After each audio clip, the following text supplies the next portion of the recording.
Hello dear student, मैं हेमंत प्रजापति आप सबका स्वागत करता हूँ अपनी एचपी केमिस्ट्री क्लासेस में। और आज पुनः हम हेलो एल्केन और हेलो एरीन की ही एमसीक्यू आपके लिए लेकर आए हैं। आप अच्छे से जानते हैं कि यह एमसीक्यू आपके नीट और जेई और बोर्ड एग्ज़ाम की दृष्टि से बहुत ही ज़्यादा इम्पोर्टेंट है। यह NCERT बुक से रिलेटेड क्वेश्चन है। इन सभी क्वेश्चनों को आपको कंप्लीट करना बहुत ही अनिवार्य है। तो दैट्स गाइड्स, हम बात करते हैं फर्स्ट क्वेश्चन पर। 15 क्वेश्चन तक हम आपको पहले की वीडियो में प्रोवाइड करा चुके थे। अब 16वां क्वेश्चन आपके सामने हम बात करेंगे। तो देखिए, हम पहले फर्स्ट क्वेश्चन में बात करें। यहाँ पर आप देखते हैं SN1 SN2 अल्फा एलिमिनेशन और दी रेसिमिनेशन। SN1 SN2 को जानने के लिए सबसे पहली बात हमारी, आप अच्छे से जानिए। बात को आपको जानना क्या है कि आपको बता दें, यहाँ आपका लिखा है SN1। S का मतलब होता है सब्स्टिट्यूशन, N का मतलब होता है न्यूक्लियोफिलिक, 1 का मतलब होता है मोनो। ठीक, मतलब एकाणुक नाभिक स्नेही प्रतिस्थापन अभिक्रिया होती है SN1। और SN2 का मतलब होता है, S का मतलब वही प्रक्रिया सब्स्टिट्यूशन, N का मतलब न्यूक्लियोफिलिक और 2 का मतलब डाईपोलर। ठीक, तो द्वि अणुक नाभिक स्नेही प्रतिस्थापन अभिक्रिया और एक अणुक नाभिक स्नेही प्रतिस्थापन अभिक्रिया की बात हो रही है यहाँ पर। तो आपको बता दें, जो आपके हेलो एल्केन होते हैं, इनमें से जो 3 डिग्री हेलो एल्केन है या जो 2 डिग्री हेलो एल्केन है या आपके 1 डिग्री हेलो एल्केन है, इनमें से जो 3 डिग्री हेलो एल्केन होते हैं, जिन्हें हम टर्शियरी हेलो एल्केन कहते हैं, यह टर्शियरी हेलो एल्केन में जो कार्ब कैटायन बनता है वह कार्ब कैटायन मोर स्टेबल होता है। कहने का मतलब मेरा यह है कि जो हेलो एल्केन में tertiary halo alkane, secondary halo alkane, primary halo alkane होता है, जो उसमें जो टर्शियरी हेलो एल्केन में जो कार्बन होता है, वो कार्ब कैटायन जो होता है वो मोर स्टेबल होता है, अधिक स्थायी होता है। और जो अधिक स्थायी होते हैं वह हमेशा SN1 अर्थात एकाणुक नाभिक स्नेही प्रतिस्थापन अभिक्रिया देते हैं। ठीक है, यहाँ पर क्वेश्चन आपको पूछा गया कि a primary alkyl halide would prefer to undergo. मतलब उनका मतलब है कि जो प्राइमरी एल्किल हैलाइड है वो कौन सी अभिक्रिया देगा, SN1 देगा, SN2 देगा और कि अल्फा एलिमिनेशन होगा। तो अब मैंने अभी आपको बताया कि हेलो एल्केन में जो 3 डिग्री हेलो एल्केन होता है, उसका जो कार्ब कैटायन होता है वो है मोर स्टेबल होता है, क्योंकि तीनों तरफ से उस पर मिथाइल ग्रुप होता है, इसलिए वो मोर स्टेबल हो जाता है। इसलिए 3 डिग्री हेलो एल्केन जो होते हैं वो आपको SN1 अभिक्रिया देते हैं। अब बात करें SN2 अभिक्रिया की, तो SN2 अभिक्रिया आपकी जो होते हैं वो प्राइमरी एल्कोहल देते हैं।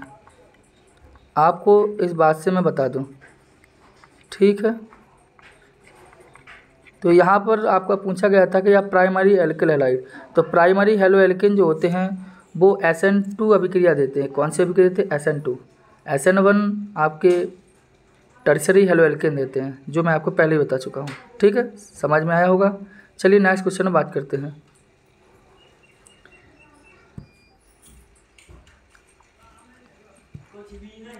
आप यदि 17 क्वेश्चन में देखें तो विच of the following alkyl halide will undergo SN1 और रिएक्शन मोस्ट रेडियली।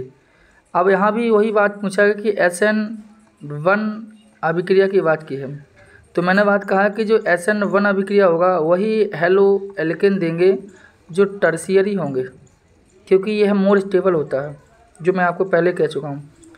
अब SN1 हेलो एल्केन जो मोर स्टेबल है टर्शियरी, तो यहाँ पर देखो टर्शियरी आपका यह भी है, टर्शियरी आपका यह भी है, टर्शियरी आपका यह भी है और टर्शियरी आपका यह भी है। बट यहाँ पर डिफरेंस सभी कंपाउंड में इतना है कि यहाँ पर फ्लोरीन, क्लोरीन, ब्रोमीन, आयोडीन है। तो अब हमें ये जानना है कि कौन हमें SN1 अभिक्रिया देगा। तो आपको एक बात समझ में आ चुकी होगी कि SN1 अभिक्रिया आपको टर्शियरी हैलोएल्केन देते हैं, लेकिन ये सभी टर्शियरी होने के बाद अब हमें क्या चेक करना है, हमें हैलोजन चेक करना है। अर्थात यहाँ दिया है फ्लोरीन, क्लोरीन, ब्रोमीन और आयोडीन दिया है। तो इनकी रिएक्टिविटी ऑर्डर जो होता है, सबसे अधिक रिएक्टिविटी ऑर्डर की बात करें तो आयोडीन सबसे अधिक रिएक्टिव होता है, उससे कम ब्रोमीन होता है और उससे कम क्लोरीन और सबसे कम आपका क्या होता है, फ्लोरीन।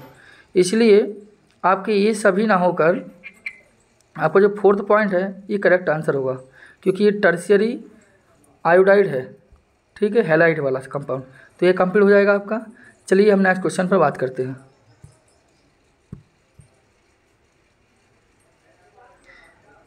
अब हम देखते हैं 18वें क्वेश्चन में, देखिए 18, which is the correct IUPAC name of CH3CH2H5 और यहाँ CH2Br के साथ।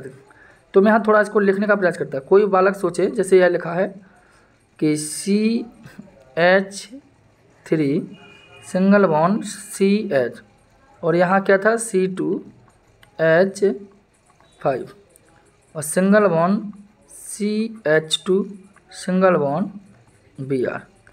अब आप ध्यान दें, कोई यदि सोचे कि हम कार्बन यहाँ पर ब्रोमीन लगाए तो कार्बन, क्योंकि IUPAC बनाते समय हम क्या करते हैं, लार्जेस्ट नंबर ऑफ कार्बन की बात करते हैं, लार्जेस्ट चैन कार्बन चैन की बात करते हैं। तो यहाँ से गिनेंगे तो 1, 2 और 3। कोई बच्चे ऐसा बनाए तो सोचे कि 2 एथिल और 1 ब्रोमो 1 ब्रोमो 2 एथिल और प्रोपेन लगा दें। अर्थात कोई सोचे कि ये 1 ब्रोमो और 2 एथिल प्रोपेन लगा देता, कोई बच्चा सोच के ये वाला क्वेश्चन लगा दे, तो आपका ये क्वेश्चन पूर्ण रूप से गलत है।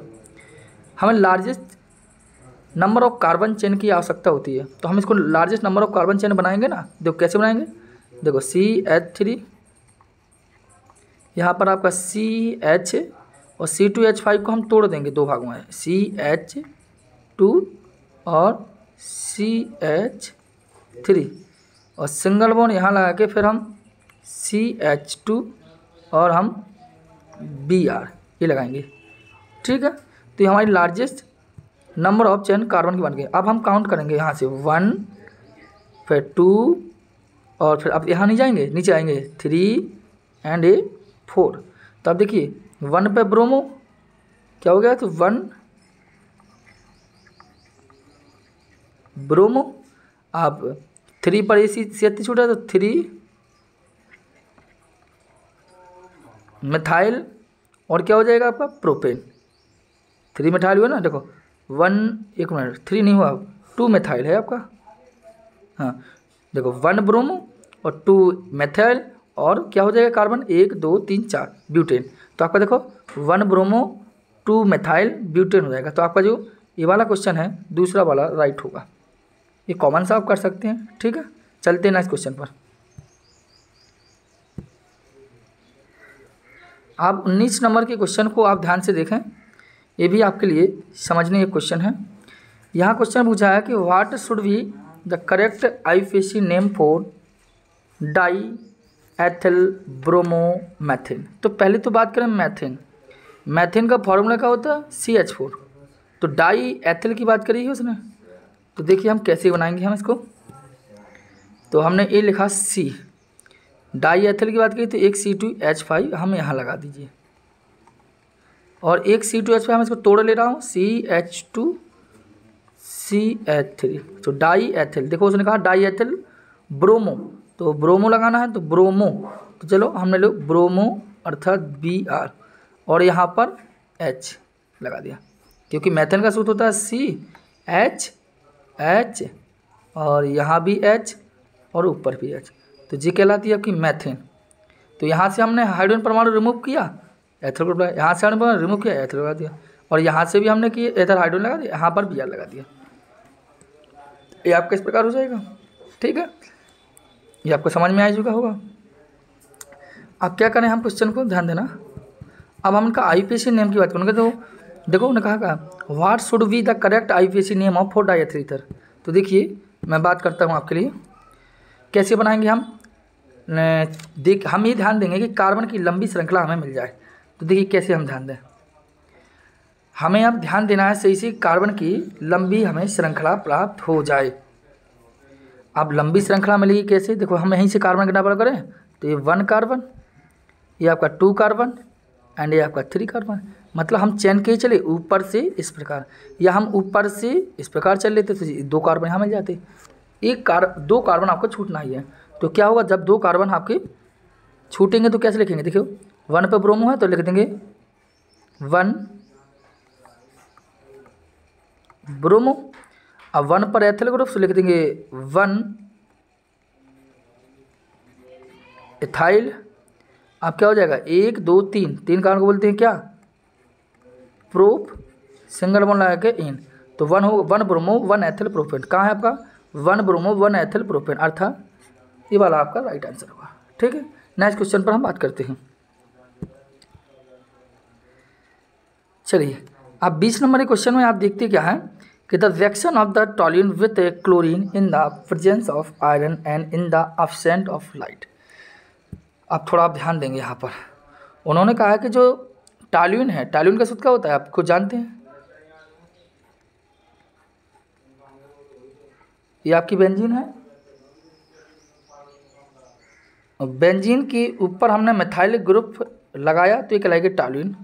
The reaction of toluene with chlorine, अर्थात इसकी क्रिया किसके साथ, विथ क्लोरीन अर्थात Cl2 के साथ, इक्वल क्या, in the presence of iron अर्थात Fe उत्प्रेरक की उपस्थिति में, और द एब्सेंस ऑफ लाइट अर्थात जो अल्ट्रा वायलेट किरणें होंगी वो सनलाइट की अनुपस्थिति होगी यहाँ। तो क्या होगा आपको बता दें, ये आपको बता दें, 2 कंडीशन बन सकती है यहाँ पर।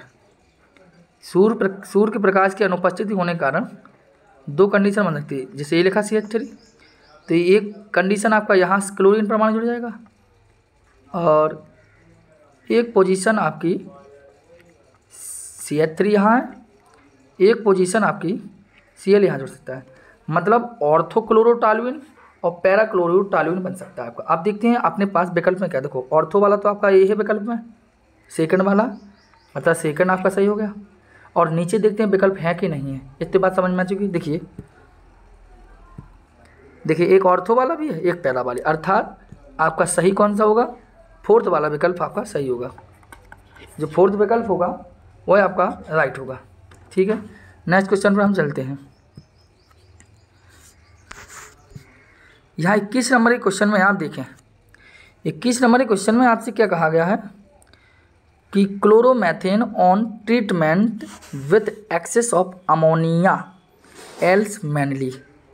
मतलब क्लोरोमेथेन का होता क्या फॉर्मूला, देखो क्लोरोमेथेन का होता CH3Cl on chloromethane on treatment with excess of ammonia, मतलब अमोनिया से क्रिया होनी है इसकी।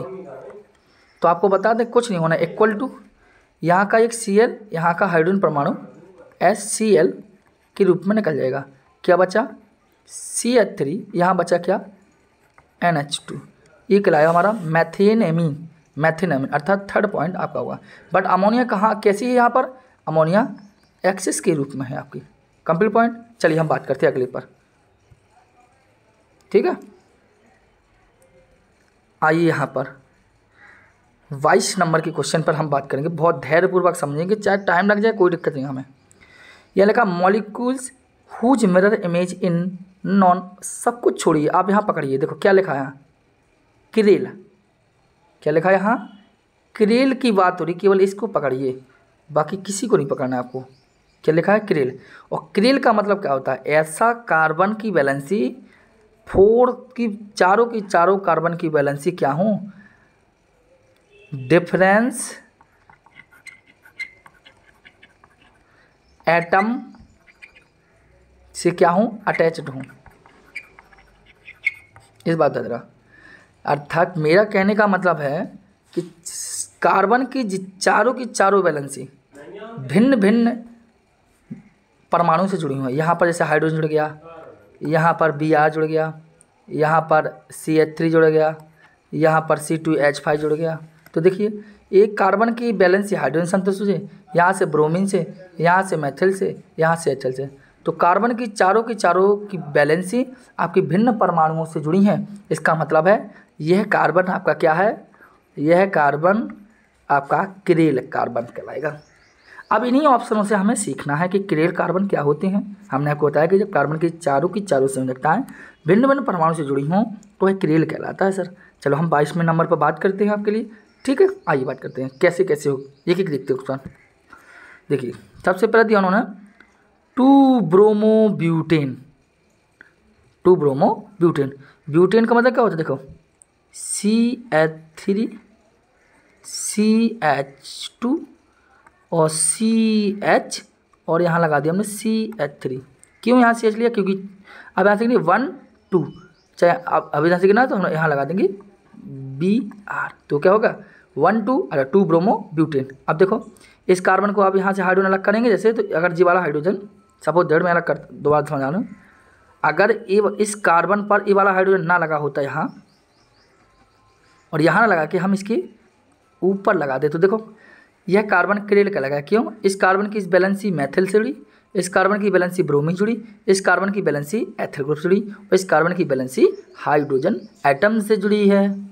इसका तात्पर्य है कि यह कार्बन क्या है, आपका किरेल कार्बन कहलाएगा। कंप्लीट पॉइंट, ये बात है हमारी। तो आपका आप देखते हैं कि पहले ही आपको आंसर पहला नंबर का ही मिल गया, लेकिन हम दूसरों को भी चेक करके आपको बताएंगे। देखिए चलिए दूसरे में देखें 1-ब्रोमोब्यूटेन, तो देखो ब्यूटेन का मतलब क्या होगा CH3 CH2 CH2 अभी प्रोपेन और CH2Br। तो देखो इस कार्बन से यदि फर्स्ट ही नंबर पर जुड़ा है तो इसकी कार्बन की वैलेंसी क्या है, इधर हाइड्रोजन लगा होगा, यहाँ हाइड्रोजन लगा होगा, यहाँ से H3, तो दो जगह तो हाइड्रोजन है। जैसे यहाँ से हम सपोज आ दे रहा हूँ मैं, देखिए आप जैसे यहाँ के हाइड्रोजन यहाँ ये हाइड्रोजन दोनों हाइड्रोजन यहाँ ना लगी होती, सपोज दैट एक हाइड्रोजन यहाँ लगा होता, एक हाइड्रोजन आपका यहाँ। तो देखो इस कार्बन की वैलेंसी देखो यहाँ से Br से जुड़ा है और यहाँ से प्रोपेल ग्रुप और यहाँ हाइड्रोजन है, मतलब दोनों कार्बन की दो वैलेंसी तो दो समान परमाणु से जुड़ी हैं, एक यहाँ और एक यहाँ। अब मैंने कहा था किरेल वही कहलाएगा कि जब कार्बन की चारों वैलेंसी डिफरेंस एटम से अटैच्ड हों। तो यहाँ पर कार्बन की दो वैलेंसी सेम एटम परमाणु से अटैच्ड है, इसका मतलब ये किरेल नहीं कहलाएगा आपका, इसलिए हमारा पहला ही ऑप्शन राइट होगा। ठीक है, चलिए हम बात करते हैं अगले क्वेश्चन पर। आइए 23वें नंबर के क्वेश्चन पर हम बात करें। यहाँ देखो रिएक्शन ऑफ C6H5CH2Br, ठीक है। देखिए यहाँ लिखा C6H5CH2Br with aqueous sodium hydroxide, किस रूप में, एक्वस AQ। क्या है आपका ब्रोमोबेंजीन या बेंजिल ब्रोमाइड कह सकते हैं हम इसको, जैसे क्लोरोबेंजिल ब्रोमाइड है हमारा ये, ठीक है। अब इसकी कराएंगे तो क्या होगा, हमारा ये Br परमाणु यहाँ से हटेगा, यहाँ से Br परमाणु जब हटेगा सर तो आपको पता है क्या होगा, इस पर कार्ब कैटायन आ जाएगा और कार्ब कैटायन आ जाएगा तो यहाँ पर होने लगेगा क्या, यहाँ पर होने लगेगा रेजोनेंस, और जब रेजोनेंस होगा तो यह स्टेबल फॉर्म में आ जाएगा और स्टेबल फॉर्म में आ जाएगा तो कोई ना कोई अभिक्रिया अवश्य देगा ये, अर्थात आपकी यह SN1 अभिक्रिया हो कहलाएगी। ठीक है, ठीक है, इस बात को ध्यान देना। चलिए बात करते हैं क्वेश्चन पर। अब आइए 24 नंबर के बाद इसमें थोड़ा आपको चिन्ह लगाना है, समझना है बस, बाकी इसको मैं आपकी PDF दे दूंगा तो उसमें आप अपने अकॉर्डिंग काम करेंगे। Which of the carbon atom present in the molecule given below asymmetric समझना। तो मैं हम यहाँ पर केवल मैं इसका दीर्घ जो बड़ा लेक्चर होगा वो लेके आऊँगा, तब आपको बताऊँगा। यहाँ पर आपको विकल्प बता दूँ कि बी वाला और C वाला आपका एजीमेट्रिक है। देखो जैसे B वाला लिखा आपका, B में आप देख तो B वाले पॉइंट पर नज़र लगाइए, थोड़ा B वाले पॉइंट पर थोड़ा गौर दीजिए आप सभी लोग, बार बार कह रहा हूँ मैं। देखिए अगर जैसे आपको थोड़ा समझना है थोड़ा समझा ले रहा हूँ मैं, बाकी तो मैं आपको लेक्चर लाऊंगा इसके लिए। देखो B वाले पोजीशन में देखिए इस C कार्बन यहाँ से यहाँ पर हाइड्रोक्सिल समूह और यहाँ पर हाइड्रोजन परमाणु, और यहाँ पर C वाले में देखो यहाँ ऊपर हाइड्रोजन परमाणु और नीचे में हाइड्रोजन परमाणु, तो दोनों के दोनों क्या हैं, विपरीत है, और विपरीत होने के कारण जी यही एजीमेट्रिक कहलाएंगे आपके। ठीक है, तो आपके लिए जो क्वेश्चन थे इन क्वेश्चनों को आप सॉल्व कीजिए, इसकी PDF भी मैं प्रोवाइड करा दूँगा आपको, और इन क्वेश्चनों को आप अच्छे से करिए। आपका मेरी HP केमिस्ट्री क्लासेस में आपका बहुत बहुत हार्दिक स्वागत है, और आपसे यही निवेदन है कि इस क्लास को जितना हो सके आप शेयर कीजिए और इन क्वेश्चनों को अच्छे से आप लर्न कीजिए। और AEMCQ आपको पहले भी कई बार हमने दे चुके हैं, हम आपको एल्कोहल फिनॉल ईथर के भी 2-3 लेक्चर दे चुका हूँ मैं, और हेलो एल्केन हेलो एन की ये दूसरा लेक्चर है। आप इसको पढ़िए और ज़्यादा से ज़्यादा शेयर कीजिए, सब्सक्राइब कीजिए। आपका यह योगदान बहुत ही महत्वपूर्ण होगा। धन्यवाद।